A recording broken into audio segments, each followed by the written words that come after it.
Vijay sir இப்படி பண்ணுவான்னு நான் கொஞ்சம் கூட எதிர்பார்க்கலைங்க. அதுவும் தமிழ்நாட்டில் இப்படி நடக்குமா அப்படின்றத கனவுல கூட எதிர்பார்க்கல. நான் இல்லை, மக்களும் எதிர்பார்க்கவே இல்லை.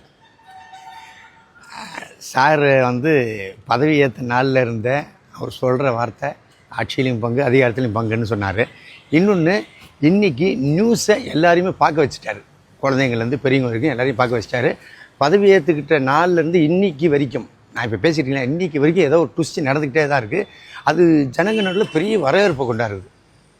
இதில் ரொம்ப ரெட்டிப்பு சந்தோஷம் என்னென்னா, சில சமுதாயத்தில் இருக்கிறவங்க நம்மளால் இது பண்ண முடியுமா, நம்ம அடுத்த லெவலுக்கு வர முடியுமா அப்படின்னு நினைக்கிறாங்க. ஆனால் நீங்களும் வர முடியும் அப்படின்ற நிரூபித்ததை நம்ம தமிழ்நாடு சிஎம் மரியாதைக்குரிய விஜய் சார் தான். எதை பற்றி சொல்கிறேன் தெரியுங்களா?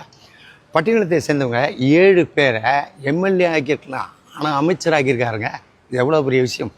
சாத்தியமாக இதுக்கு முன்னாடிலாம் இருந்துச்சு, ஏதாவது சாத்தியமா? இப்போ நடத்துகிறாரு பாருங்க, அது பெரிய விஷயம். அதே மாதிரி பார்த்திங்கன்னா, அந்த இப்பவும் ஒருத்தருக்கு ரெஸ்பெக்ட் எப்படி கொடுக்குறாரு என்னன்றது நம்ம டெய்லி பார்க்குறோம். ஓகேங்களா?